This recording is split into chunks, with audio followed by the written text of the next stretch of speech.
bigger than you. Yeah.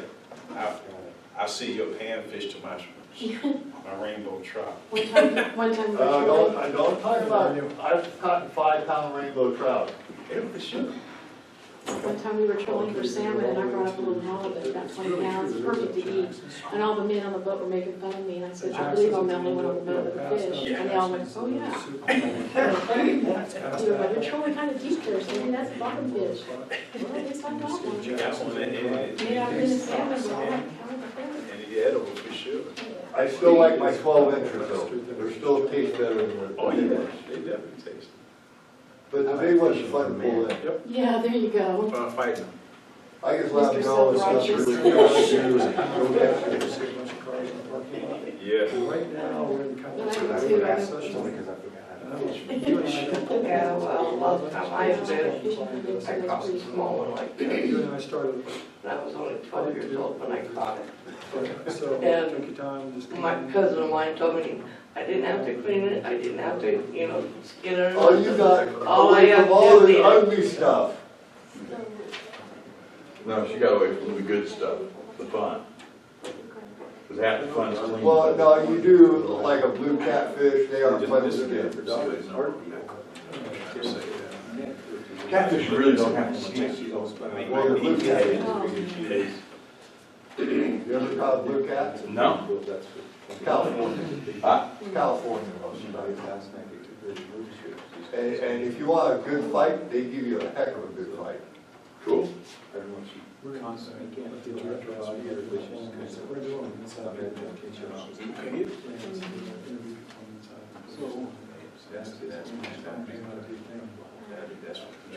I think the last time I went fishing, I caught some German browns. Those are fun to catch. Those are good fish. Yeah, that's their day. Oh, yeah.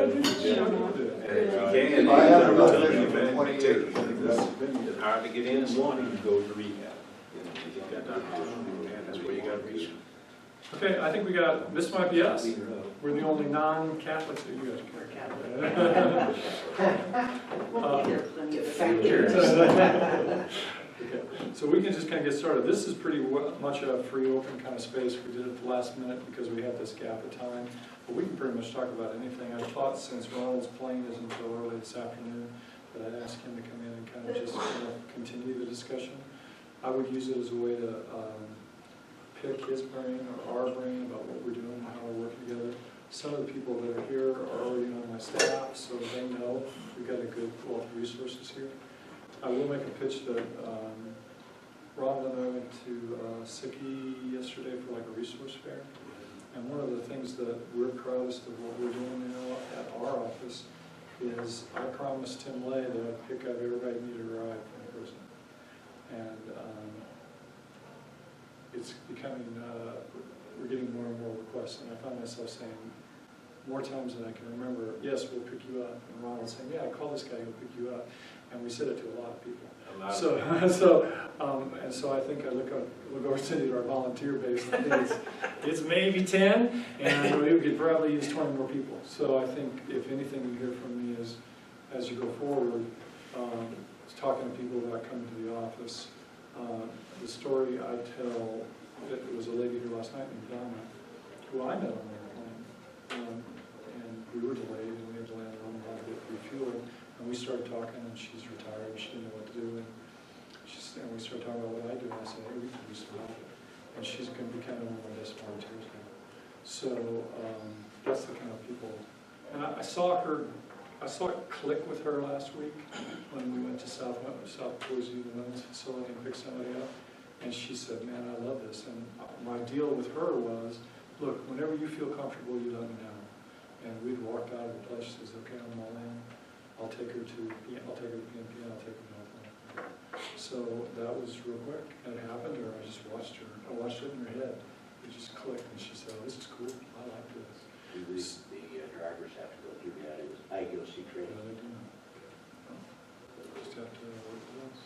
So all we do is go in the lobby. Just pick them up. Yeah. So in all the facilities know who we are almost now, and it's getting and we negotiated with, the hard one for us has always been CAP, because they do these odd sorts of times. And I think we've got them down now to a certain time frame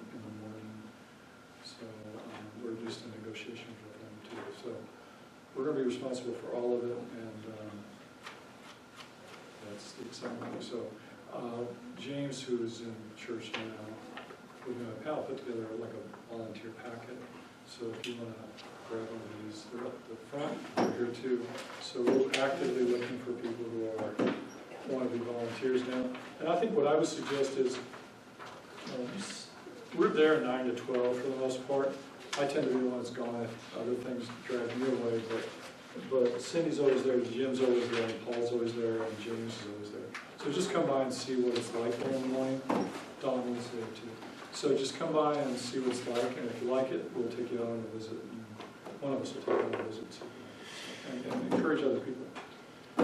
That being said, that's my piece, and this is what we've kind of developed. If anybody doesn't have one of these, we're excited about that, and that's what's getting play. When we were at the prison, they were picking these things up, and they were excited about them. So it's been a hope and a project of mine, and I guess Mr. Snow's for like almost 3 years, and so we finally pulled it off. And we saw people yesterday that wanted to be in it, just didn't respond, so we'll have to be next year. Okay, and so with that, any questions from you? You want to start with anything? Or? No, I want just guess kind of an observation from going out to the facility yesterday. I was taken, I was really impressed and inspired by how the administration and the staff at the facility were open to this type of stuff, and how easy they made it for us to get in and do this stuff. You would never see any of that kind of cooperation in Michigan. I was laughing. I said, "Hell, I could have walked through here with a gun in Michigan. You don't have to strip search to get into the facility. I mean, you have to have all kinds of ID. They run you through all kinds of crap." And the one lady that's with us had that. I told you she had that crate she was dragging. I said, it'll take an act of God to get that in the prison in Michigan. I don't care what level it was. It had to be. You had to send like a day ahead, get a manifest for it, and that. Oh, it's like. It's ridiculous, but here it was just so, it was so smooth, and it was so, you guys need to take advantage of that. Well, it's some of the work that you've been doing for years, which is kind of nice, and you've laid the groundwork for it to make it easier for us to kind of come in. If anything, what Ralph is trying to do here is to marry the diocese with the stuff we're doing, because, you're going to have to help me with this Catholic thing. I don't know how we're going to get along, but we need to be able to integrate it, and we need to be able to play on the same page. Like, it's like, I was excited to come to your training on the 10th, and that's no problem, but let's share, because you guys got all these volunteers, let's start talking to each other. So, cool, because that's what, if you haven't talked to Barbara, we should talk to you. Okay, so that's a new mandate, and so we want to blend together and want to work together. And what we're attempting to sell Ralph on our big boss is the fact that we can make Idaho come together, and we can bring your volunteers from the diocese, and what St. Vincent de Paul does, and Voice of the Poor does, what Kelly working on, and we can be super good for this. Okay, and then we can go to Denver next year and say, look, and he'll say, look what Idaho's doing, and then we'll do a workshop like this for 5,000 people and teach people how to do it. Okay, the little guys from the potato state this week. Yeah, the power and the value of collaboration cannot be overstated. If you guys can collaborate across, whatever the differences you got, it makes it so much more powerful, the work that you're doing. And I use our closed record as a model. We first started, there were like 4 or 5 organizations that were collaborating with us to close Rikers Island. But by the time it gained momentum and got off the ground, there were 196 organizations in New York that joined closed Rikers. I mean, actively joined. They would come to the meetings. The meetings got so huge, we had to move to bigger spaces, because you got 196 organizations. If they sent one person, you still got 200 people in the room. And they would have 2 or 3 people come. So you have 400 or 500 people in the meeting room discussing how to close Rikers. And it gained such momentum that the city had no choice but to acquiesce and say, we're going to close it. One of the cool story about this too, I'll start telling the story if I mess it up, you help me with Glenn, okay? But Glenn, who's the founder of this organization, he starts this out as this idea of Rikers, because what happened to him at Rikers was, he shoplifted at 16, which is essentially what he did, and he ended up doing 6 years in prison. And so the new mayor was elected, everybody's getting in line to take pictures with the mayor, and he's got, like a line of people. And when Glenn got up to the podium, this is just as he's starting this organization, he says, come on over here, sir, I'll take your picture with the mayor. And Glenn reportedly says, I don't want a picture, I want you to close records. And so security takes him. Okay? So 3 years later, they're closing Rikers with the same man. So, Yeah, exactly. It's not more of a story. Exactly, that's the it. power Yeah, of what, yeah. what can happen. Yeah, that's the power of collaboration. Yeah, I mean, the groups came together, even though they had differences, and some of them were fighting against each other, but they all came together around that issue and made it happen. And it's interesting, I said too, they still, I go back to New York, they fight over all the weird stuff. Yeah, They they're still fight fighting over it. stuff. But you know, the bigger picture's happening. Mark, would it be helpful for us to spend just a minute and kind of introduce ourselves to the Please do group? that, I'm sorry, I should. Okay, great. Barbara and Tom Mantrek, we are parishioners at the Cathedral of St. John the Evangelist, and exactly 1 week ago in an hour, we started the diaconate ordination ceremony, and I've been ordained deacon for about a week now, already preached 3 times. So they're putting me to work. When we, deacon formation is a 4-year program. When we started, I look at it like school, so second semester of first year, there were 3 options for volunteer ministry: domestic violence, refugees, and prison ministry. And the director said, pick the one that makes you feel most uncomfortable. Well, that was pretty easy. And we've been volunteering at the farm, which is the minimum security facility. And the first time we went out, you go through the dog track with the razor wire. We went, oh, this isn't very nice. And we got in the car to go home with, this works. So we stayed with it long beyond what was needed to fulfill the class requirement. The diocese has used, historically, she's used lay employees as the coordinator for the interaction between the prison system, Department of Corrections, and the diocese. The evolving model in diocese administration is to have a deacon take that position, so the layperson who had a history up until about a year ago, and then he left. It was about that time that Bishop Peter Christensen decided that going to a deacon model for the interaction would be good, and we were asked, reordination, we were asked about a year ago if we would take that position on. There's a guy who's a year behind us named Mark Garrity, also St. John's parishioner, will be ordained next year, who's working with us in that regard. And Mark, I'm just to tell you just a quick story on how it would be really Ralph good. was right, I don't have agendas. So, I hate for him to point it out in front of everybody, but that's. So this goes back to where you open with ride volunteers. And so one of the things we were supposed to do in 3rd year is to develop a program, implement it, get it up and running, and then pass it on. And so the program we came up with was giving rights to people when they get out. God's we serve an So we spent 6 months on this, and it went to IDOC, and nobody looked at it, and everybody just said, so there's a great example of how we should really get together. Yeah. Well, I think all of it's coming together because of, I mean, have you met Tim Lay yet? Tim Lay is now the new reentry manager. And he's a real special individual. He was at Department of Labor for 20 years. He wrote like the Offender Resource Manual for Department of Labor. He's everywhere. He's been an advocate for returning citizens to us for years. And he was always the most credible with Labor.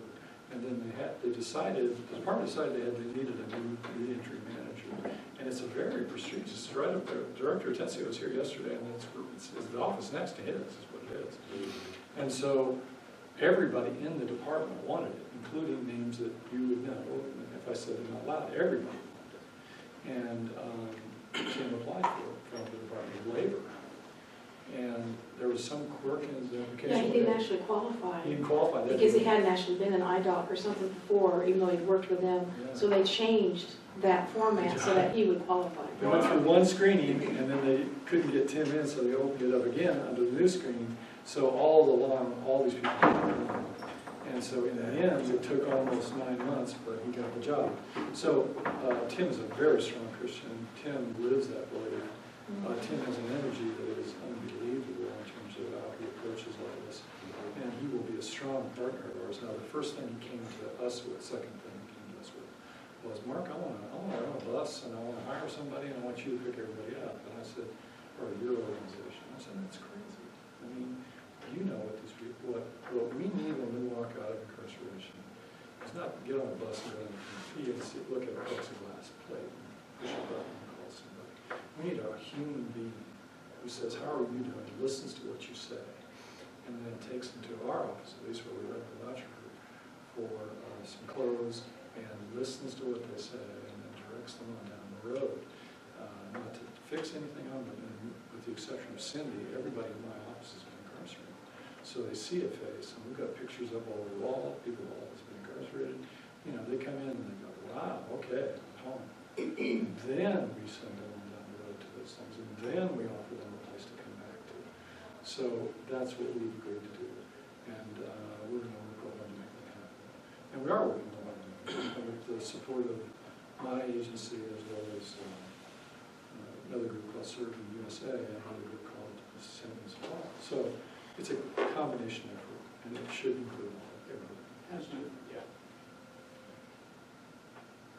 That's good. You asked about training. You know, do we have to go through the IDOC training to go pick people up and stuff? Yes. And when I first started with Mark, first time he asked me to go out there, I was still on parole, and so was James. Back in there. But now they welcome us because the counselor, the caseworker, whoever doesn't have to take them back out again. Mm-hmm. So they have come to depend on us. They find out we're there all the time. Yesterday morning I picked a guy up about 6 o'clock, 6:37, beat him to a bus. I walked in and here he's sitting there. He didn't know who was coming to pick him up. And IDOC just gets a hold of Mark and says, hey, we got a guy, can you do it? We do it. So it amazed me that they don't care who you are. Right. And over time, they have come to depend on us. That's where I think we're dependable. They know that we'll come get them, and we'll get them to PNP, we'll give them food stamps, we'll give them Social Security, whatever they need to do. And the best part about it, I think, if I was on that side of the fence again still, is the person that's picking me up knows how scared I am, or uncertain I am, or, you know. And so I can tell them, just shut up, sit down, take a breath, it'll be okay. You don't have to have a car, the girlfriend, the house. You don't have to have all that today. Today you got to go to PNP and get your food stamps. Just sit in your bed, take a breath. And oh, by the way, you gotta make dinner, because your dinner's already made for you. Yeah. Just get today's things squared away. You don't have to worry about all this stuff. Right. But when we're getting out, man, when I get out, I got to get a car, I got to get a house, I got to get. And you get out overwhelmed. Yeah. Plus, the guy I picked up yesterday had no family. He was going to Coeur d'Alene. He had family there, but a lot of the guys that get out have nothing. No family, no phone, no pool, no pets. They got nothing. And so if somebody can pick them up that knows what's going on in their heads. Yeah, and our hope for the next year, although we're arguing about that now, it's not arguing, we're just trying to get the finances, is to, there's Twin Falls people here, we're trying to expand to Twin Falls to connect with that conference. There's Idaho Falls people here. The key is John, who came from Coeur d'Alene today. He's already agreed, so that eventually in this book there'll be an 800 number. You get out and call the 800 number, and then as they get to Twin Falls or wherever they go, then there'll be a San Francisco conference there to do what we do here in Treasure Valley for them. So that's the concept, and that's what we're pushing towards. That's the exciting part.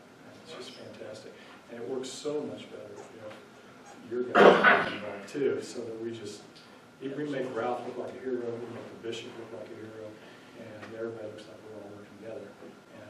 And in the end, what we're really concerned about, I should speak for myself, is that when we got out, there wasn't that many people here. I had one guy that I've done a lot of time with who picked me up, and he took me around. And, I didn't know that after I had had my driver's license for 5 years, I had a birth certificate.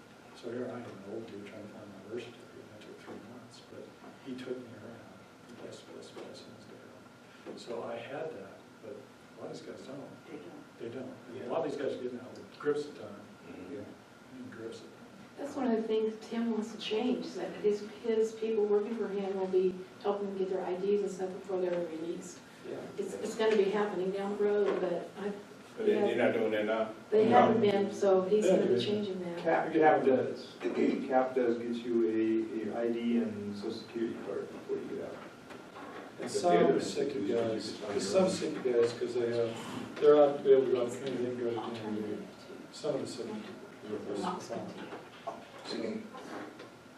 But it's just different. And there's so many different directions that need our attention. Again, what we're just trying to focus on, at least for now, is getting this, well, we call it a one-stop shop, first day out thing, where you can come and we have coffee and we have stale donuts from Albertsons, and you can just come and talk to us, and then kind of process what happens that first day, and then send them kind of on their way, and then when they get jammed back up, come back to us.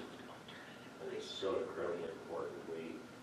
We've probably picked up 4 or 5 guys over the last couple of years and taken them to wherever and covered. I'm probably going to see Cindy, but a quick story of a guy we got out about 3 weeks ago is from the Lewiston area, and as you just said, Mark, his family disowned him.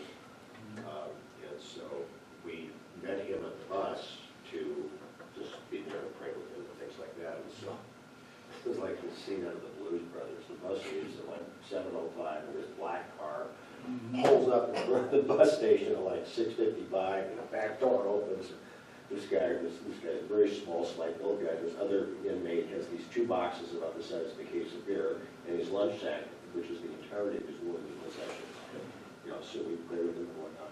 And he goes up to check in, and I was standing with him, and the bus ticket that IDOC gave him only allowed for 1 package.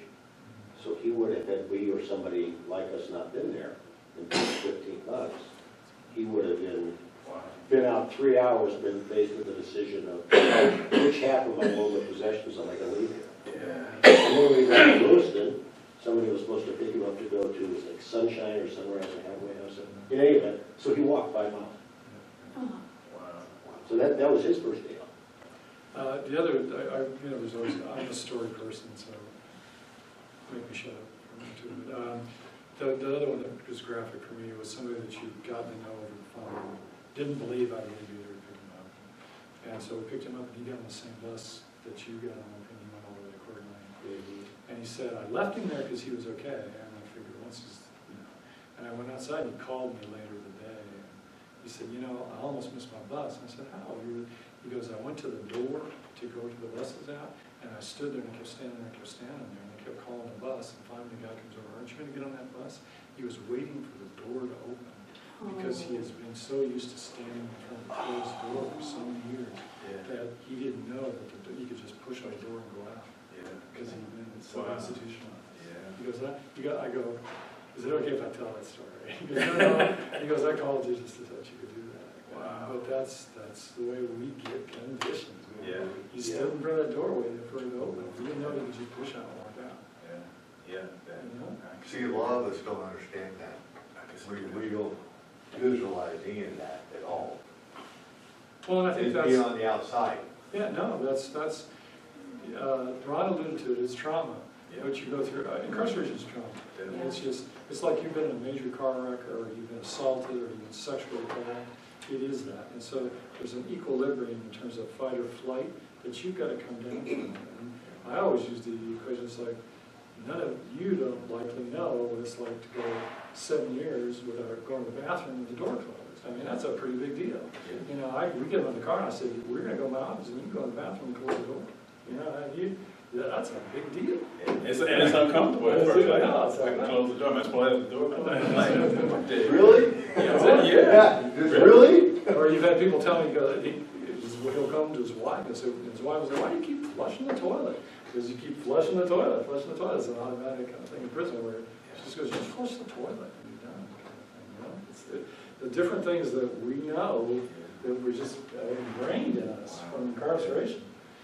People don't know. So that's why it's so key that they see somebody like Jim or me. Because I have some people that are going to prison right now. Because what I talked to you about last night, and it was stupid. It was his it's probably good to say, okay, I'm done, do something else. But that's what's happening in California, everybody's getting told, oh, you can make a pile of money growing a pot. And then, here we go, it goes down to nothing, quantities out there by the ton. I tried, I have a partner in housing, we tried to do one of those classes through Extension Center at the school district on how to survive in prison, and they didn't like the idea, the concept, they rejected it. I still think that's a great idea. I think if we just stood up and charge people $15 to call it, how to, you're about to go to prison, your client's about to go to prison, come to our class. We'll teach you how to survive. Absolutely. And they didn't like the idea, but I thought, well, that was a good idea. It's valuable. I did, it really is. Trust me. You're gonna figure out how to live. And if you go into a dangerous prison, it's definitely valuable. But it's not really dangerous. I mean, in the urban areas, 90% of them are fairly dangerous. Yeah, that'd be a valuable class. Talk about stories, and the success stories, the risks you take. When you pick somebody up and we picked the guy up, I got him to Walmart, he was supposed to get some money from his mom. And so we got up there, he was supposed to get on a bus to get to Southern California. And there was no money. Palm Springs. So now what do we do? Because he'd been locked down the day before, so he couldn't call his mom to find out that she hadn't been able to put the money on so he could have money to get on the bus. Get back down to the office and they're talking about it, and what do we do with this guy? Because he's stuck in Boise, and he needs to get on the bus to go home. And so kind of hemmed and hawed around and figured out, and finally just dug in the pocket and pulled out the bus ticket. And the guy said, I'll send it back to you. As soon as I get home, I'll make you your money back. You know, okay, whatever. And the guy got home, a couple days later, Mark got a phone call from this guy's mom. Well, from him, I guess. And she was crying, thanking Mark, thanking us, for taking a chance on this kid. And the money came back. So Sometimes it doesn't. sometimes it doesn't come back. You know, how many times have we bought bus tickets, you know, to either do St. Vincent or just out of pocket? You just do what you have to do. You know, and if God wants you to have the money back, you get your money back. If not, then you did the right thing, and we're none the poorer for it. But these guys, when I pick them up, why do you do this? Well, because it keeps me out of prison. It's kept me sane for 6 years. And, well, where do you get all your money? Well, 90% of the gas money that I spend comes out of my pocket. And they can't understand somebody that actually cares enough to get up at 6 o'clock in the morning to go out there and walk back through the gates, pick them up, drive them around town all day. And so it's a very selfish thing for me because it feels really good. Well, again, we always, as I try to talk to other churches, and feel free to, this is the way I would approach it, it is the greatest way to live out your Christianity. Yeah. It's cheap. All you have to do is come and you get to see the benefits of it, and they get to view your character as you go forward and help them. And you don't know what kind of impact you have on a person, especially if they're leaving the area. You'll never see anything like that. But you don't know what that does in terms of changing their life. And so that's the example that you provide. And plus, you get to have the situation of somebody looking at you like saying, why are you doing this? And that's powerful for somebody. So, and you just don't know what kind of impact that, Definitely, because Mark usually, guys he picks up, he usually takes them out to breakfast the first time. and they just, what do I order? What do I have? Yeah. Whatever you want. Well, you mean whatever I want? Yeah. Well, yeah, you just have to get something to eat. Well, what can I have?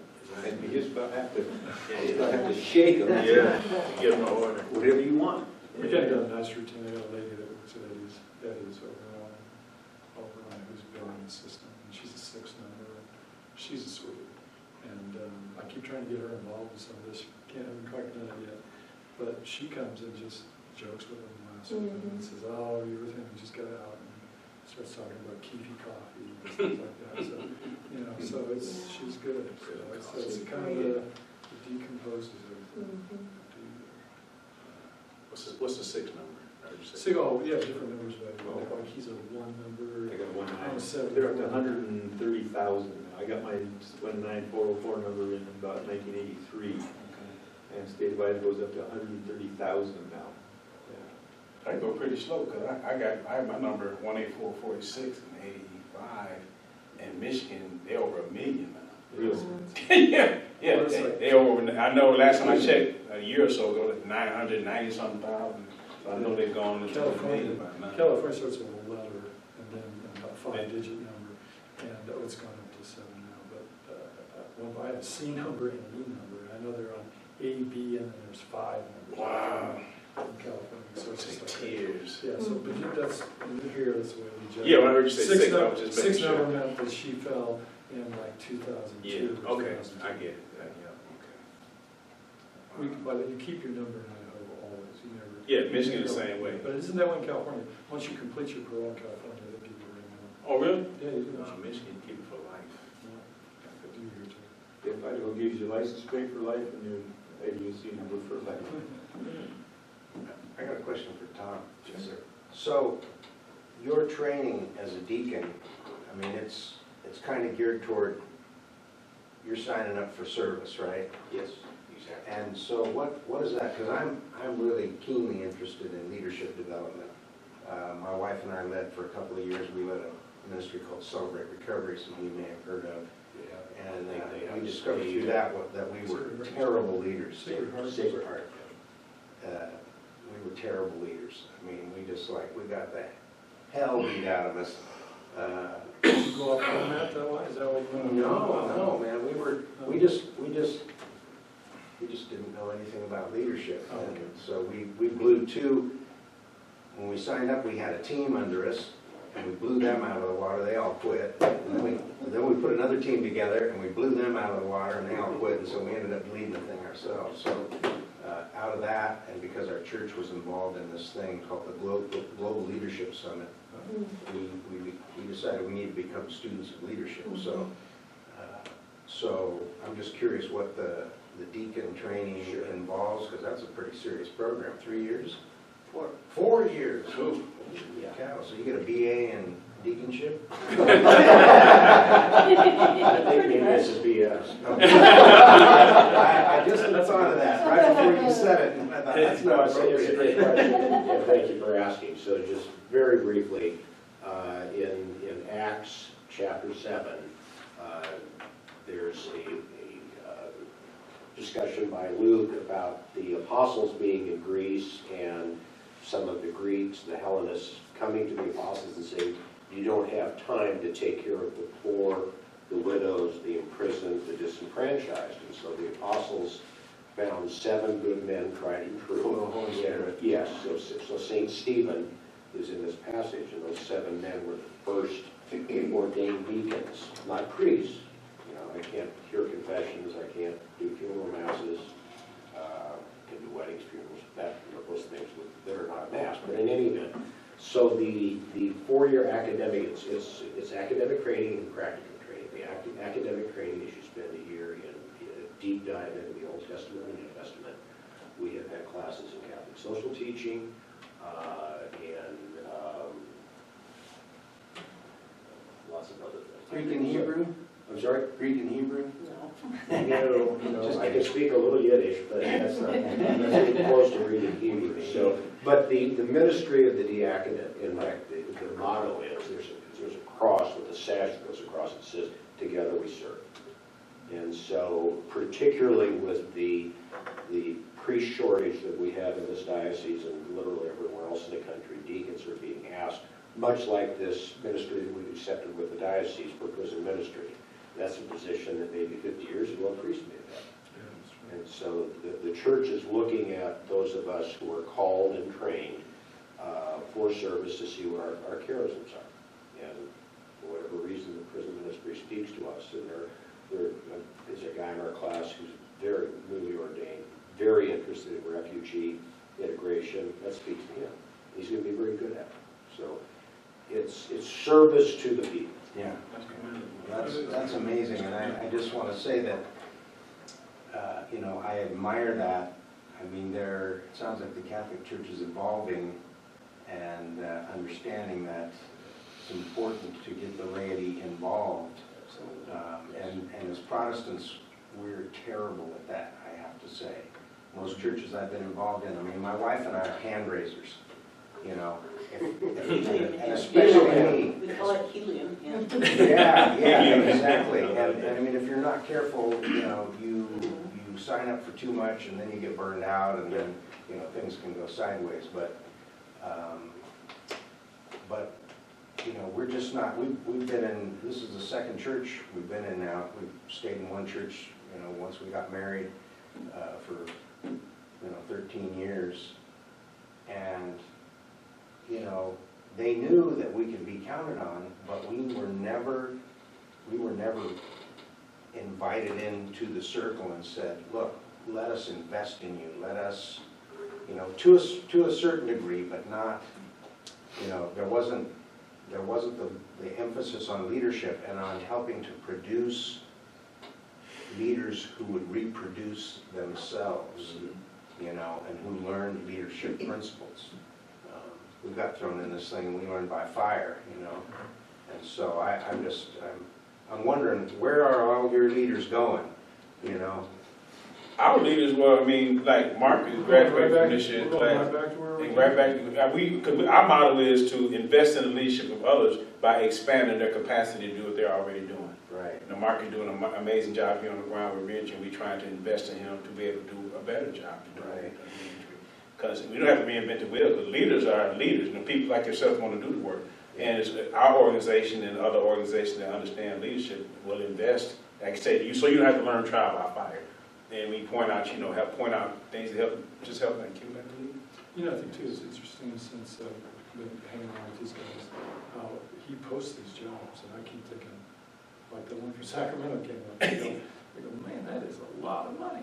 I used to live in Sacramento, I could go to Sacramento and take that job, but you know, it's not, this is, we go back to where we came from, for the most part, and I think most of my class stays right where they came there.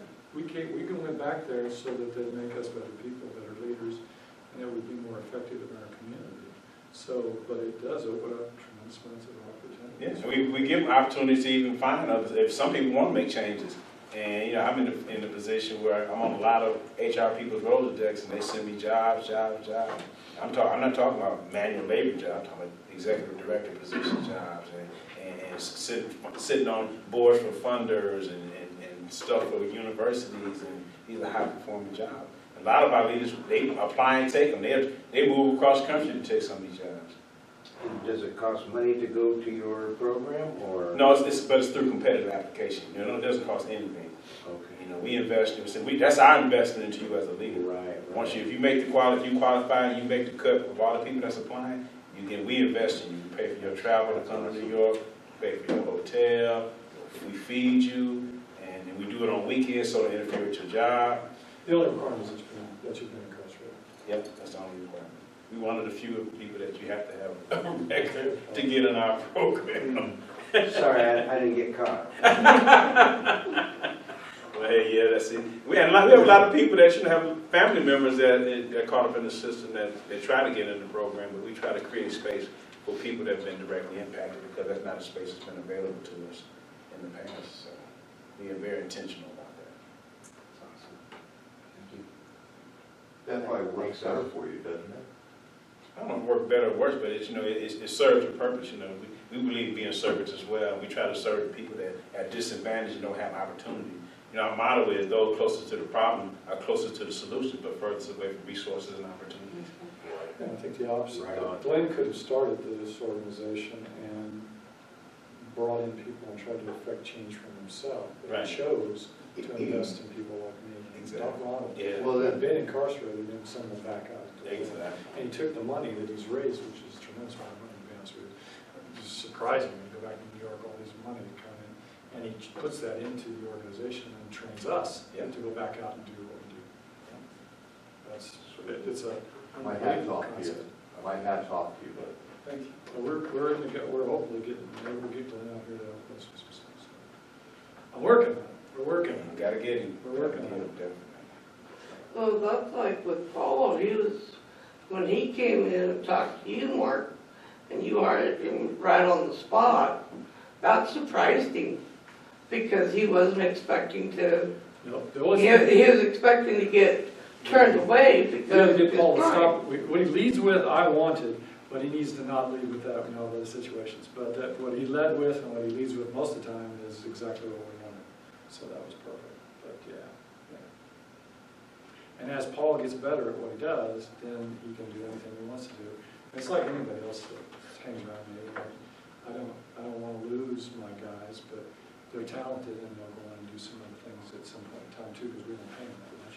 But it's a good spot for us to go forward. So Paul can do what Paul wants to do. Paul's got some ideas about things he wants to get involved with, and we'll help him do that. Cindy has things that she works on, and Jim has stuff he works on. So James certainly has ideas he's working on. So our hope is to, you know, you want to, I as a person in charge, I want to put people around me that don't just say yes, Mark. They challenge me and tell me what to do. Cindy just takes me aside and says, hey, you know, you know, leave the test for this round. You know, she just pulls me out. So that's what I want her to do. Oh, I'm glad to know that. I'll do that more often. I'm holding back, but. Oh, you got yourself in trouble here. Sounds like a whip out here. Oh, Mark's been a great inspiration. It's been really exciting to. He asked me 3 times to come do this. I kept saying, no, I don't have time. No, I don't have time. Then he talked to my husband and said, you gotta go do that. So, thank you, Mark. I know, I So- just said, do you see how much money she's walking away from? It wasn't a lot. But it's just been such a blessing, that's for sure. Hey, I love this one. investing in you. Mhm. That's what it's about. So that's cool. What else can we talk about? Let's talk about what you guys do. How many volunteers are there? Were you trying to find out the numbers? Is that what you're talking about? Actually, Mark Garrity, who's the gentleman I referenced previously, has done an assessment on most of the facilities. Barbara has a report that she needs to finish. Some facilities have 2 or 3, some have 8 or 9. I've heard over 100. Is that true? Oh, yeah. You added every, Every? we had 16 facilities around the state. Yeah, of course, that's just. 14. Plus we have the Ada County Jail, Canyon County Jail, and The reentries. the reentry program. So, yeah, there's 100. And we have a team leader for each facility, and that person then manages the volunteers. Yeah, it's almost like, so the lead facility person for the main institutions will be on the 10th, a bit on the 10th. That's November that's 10th, the yes. goal. That's the invitation, is to the lead volunteer each of the facilities around the state, and the diocese is paying, For them to much to Ron's point, and paying transportation and lodging to kind of take some of the bite out of it. And you're going to go back in Wisconsin and talk. I'm sorry? You're going to dismiss training. No, Mark Garrity is going to. Oh, I thought you were going to. No, I'm going to a seminar at Loyola University in Chicago for restorative justice. I thought Deacon Bob told me that I'm sending 2 guys. I thought you were one. No? Mark Garrity is going to the dismiss meeting in Milwaukee, the first part of October. Father Everett Shido and myself are going to I Loyola. thought you were going to Wisconsin too. Okay. I misunderstood when you told me.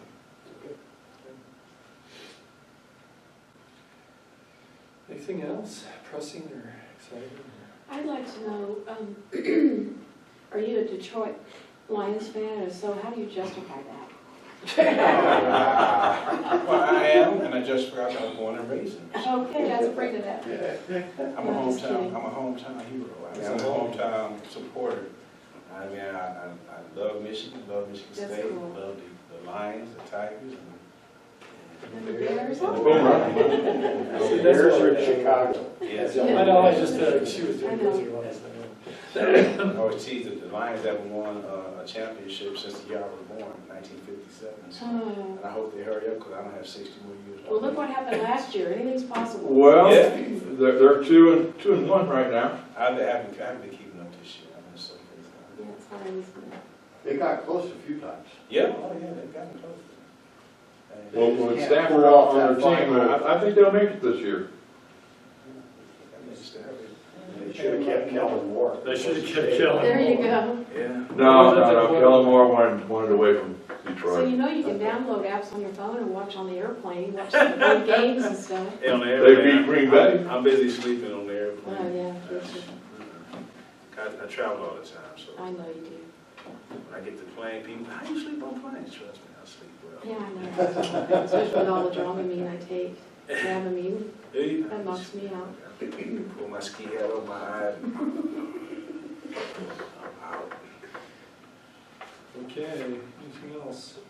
I'm finding out, when I first started this, it was more, I got out and we had been in IMSI, we'd been in Max together through the IMSI whole community that they had out there, the faith-based program, which lasted, I don't know, 3 years or thereabouts.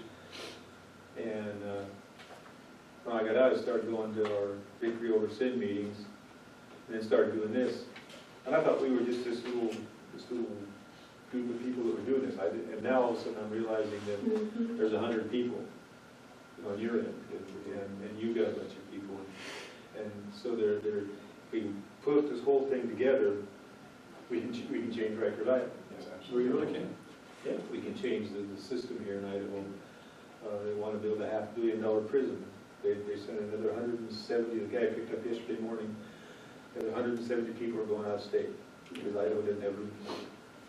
So there's, what do you say, 450 or 500 people have gone out of state.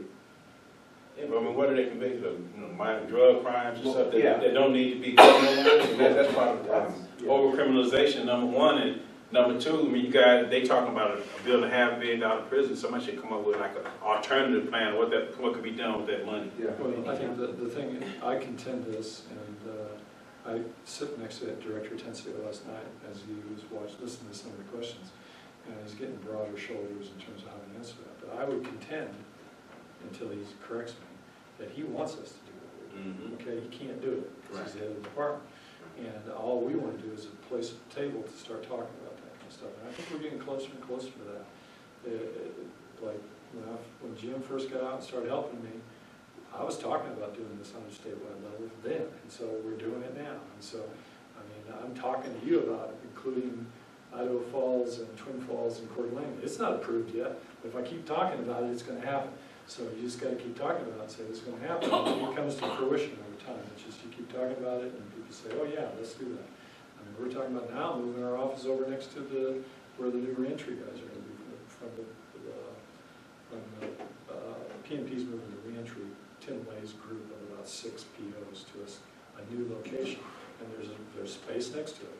And so I come into Jack and to Ralph and say, hey, I got this idea. I want to go.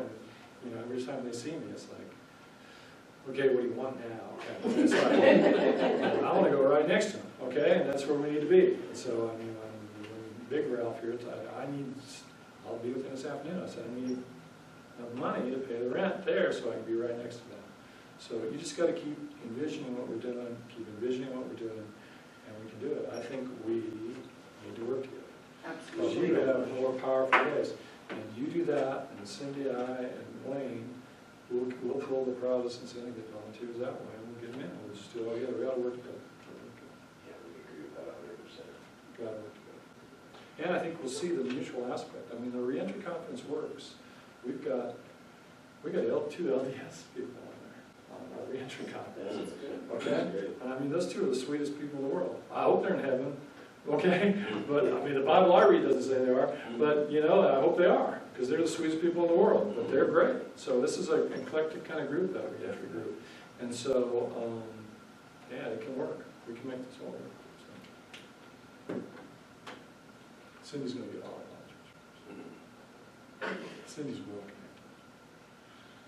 connected. She's been doing this longer than I was in prison with her husband. She was at work and doing all this stuff when I was in prison. Before I knew my husband. I didn't know until he was out for a while. That was one thing I was never going to do. When my first husband died, and I was still doing prison and jail ministry and stuff, I was never going to marry an offender, an ex-offender, never. And so my brother took me aside once when I saw him in Louisville and said, you've been single now for a while, you've been widowed for a while, so we're really concerned that you really married the right guy this time. And I said, I'm so glad you said that. I said, because I'm dating this guy, he's got no teeth, he's tattooed from his neck to his toenails, and I said, but he's a really nice guy. He was in prison for 16 years, but doing great now. But I left that on a message to the phone for him, and I guess when he got the message, my phone rang, my mom said, what did you do to your brother? Because he was just freaked out. Well, then I ended up marrying a guy pretty much like that a few years later. It was bizarre. But this is a guy that knew he was broken. He knew something was wrong and he didn't know how to fix it. And he was, as a juvenile, first thing he did was he stole a Nabisco truck in Sacramento. And his brothers took the cookies and were throwing them at traffic and stuff in the streets. The cops got them.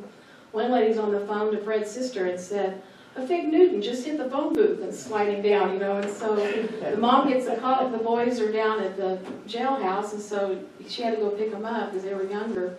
And the boys said, so where'd you get all those cookies? Oh, my brother stole the truck, you know, the cookie truck, and so they said, bring your other son with you. And so she went down there, and Freddie stayed, and they took the other boys home. That was his first experience, incarcerated as a young kid. And he was never out hardly at all during the rest of his life, just occasionally. And so he knew something was broken, and someone led him to God while he was in there, and he's been a changed person ever since, and has a passion to help these people and a passion to get this word out to them. He's 13 years younger than me, so I feel like I'm raising a son again. But it's just amazing. And even though I didn't know him, you know, back then, people like him are the reason why I keep doing what I'm doing, when I see the change and the transformation, restoration. I should stop telling which story that. But he's 13 years old. Yeah, he's really Does he know you offended. tell that story? Oh, yeah. He was offended the other day because I said, I told someone that, and they said, well, gee, he doesn't look that much younger than you. And he was really upset. That's like one time, we were at breakfast one time. He was sitting with you across from me, and the waitress thought you and I were. You were across from me. I remember that. I was sitting with him. It was his restaurant, too. Yeah, right? That's It right. was one he goes to all He's the time. No, there. this is He's my there every wife, not Sunday his morning. wife. That was a good time. Freddie was, we're killing time, but Freddie was part of, Freddie and I were part of a program at Max that was very unique. It was, at the time, the only faith-based program in the country at a maximum security prison.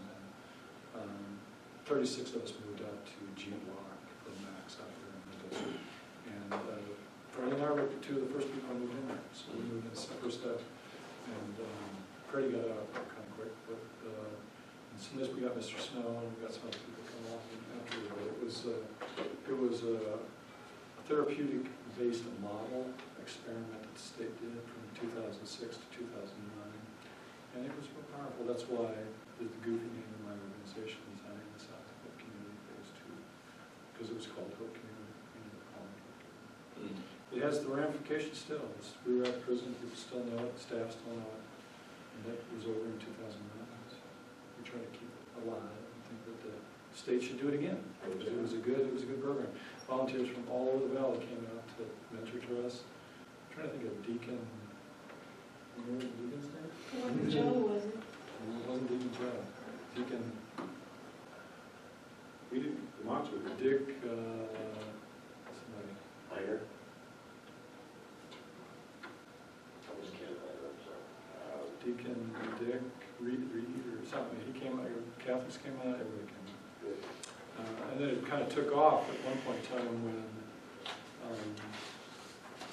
the chaplain, who's a good friend of Freddie's now still, got mentors from him. And so there were 36 of us, and then one church said, we'll get a mentor for everybody there. And so we all had individual mentors that came out into the tiers. We didn't go visiting, they came out to where we lived. And I kept my mentor for 3.5 years. He came and saw me every Thursday. And I just got a visitor's pass, and I came right out. So he's still my friend. Go to church with him still. Jim's still friends with his, so it was real powerful. And they shut the program down? They shut the program down and got political. It was a under the radar kind of thing. We got mixed up over suicide watch, and somebody kind of called attention to something. And then once it got too political, they shut it down. But it was, and the people who went to bat for it, would you say, I think Jim and I would agree that the staff that went to bat for it, like Debbie Ward and Michael Johnson, never got a warden's job because of it. The officer was our main officer. He's a sergeant now, but he was a corporal then. He got When they first started it, Max was real skeptical. It's like, because they kicked everybody out of G-Block. And they moved all of us in. And I go, what are you guys? They're going to be down there praying and doing that. But we ended up doing all suicide watch.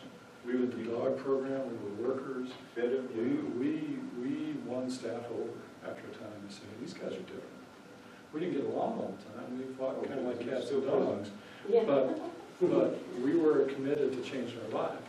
And the cool thing about it, at least from my perspective, was Freddie got some play and got out, and the parole commission said, hey, you've been out there? Good, you're walking, you know? And so everybody and their brother wanted to get into the program. And so people came from all over different institutions that were transferring in. But I estimate that over the 3 years that I was there for the duration, just a few months off. But about 250 people flowed through that 36-bed facility. But when you lock us down, 36 of you, in one dorm, 24 hours a day, and you say you're going to change your life, then you see whether you're really going to change your life. Okay, and that's not that easy to do. Is the data available on recidivism network? No, they didn't keep me. I wish they would have. In hindsight, we really don't know. There are stories. It was difficult. It changed my life, for sure. I went to Bible college. It was great. I went in a nasty, kind of negative person. I don't use the word that starts with F anymore for that. It changed my life. So you've had reunions though. Oh, we have There's all quite a time. few that We keep track are of still everybody. doing good, right? I keep track of almost everybody I can. A lot of people don't like to admit they're in prison, so they don't want to know. Sure. Some people are gone all over the place. But on Facebook, and you go to my Facebook page, you'll see pictures of pretty much everybody I can find. Some people are active, some people aren't. I always thought when I got out, there'd be I thought of 4 people for sure that we just hang out and we change the world together. And the only person that's helping me is Cindy. So and Cindy wasn't there. So I mean, Snow hangs around me, but I thought there would be 4 key people there that want to do it. Yeah, we talked about that a little bit yesterday, driving. Yeah. Gotta want to do this stuff. Gotta want to do it. What got you so interested in this? I mean, for me, and you know, because I've had a wrongful conviction, I spent all that time in prison, and I've always been the type of person like helping people, and I hate people that bullies and they ain't able to defend themselves. And I saw, what I always say, the inhumanity that goes on inside of prison from all angles, from the incarcerated people on themselves, the staff, and just every level. It was just, the lack of human dignity, the lack of, care for the human spirit, human person. It was meant to break you. And the administration, they would set up rules and try to break me. I mean, when I first went in, you could have your own personal clothing, your shoes, you kind of individualize. They try to take all that away from us. They want everybody dressed in the same, identically. They give you a number instead of your name, and it dehumanizes you. And so, for me, that was just untenable. I just couldn't. That's just against who I am as a person. So, I started that fight way before I got out. 20-something, 30 years ago now. My first 5 years, I was angry as hell. I was one of the problems in prison. Then once I kind of snapped out of my angry stupor and decided I was going to help people around 1990 or so, then that's what I've been doing ever since. A real big drill out there. I can't speak for you, but it's pretty exciting to do what we do. I mean, Oh, it's very we exciting. pulled out of the airport and paid the guy who wasn't happy taking the money from the people in the parking, and I thought, man, we're pretty blessed to do what we do. I get up more and I'm happy every morning. He keeps a worse schedule than I keep. It's all over the place. And Director Tenso said, what do you do for fun? I go, what do you mean? I work every day. Yeah, this is fun. This is fun. This is what I do. So we're lucky to do it. Mm-hmm. How do you keep your schedule? I'm like, well, you sit on a bunk for 27 years, Yeah. and get set free. Trust me. Storage war reruns. Exactly. How's it going? Yeah, so It's 10:45, and I think if you need to go, if we need to break, we should break. Thank you guys for coming. nice to meet everybody. Thank you, guys.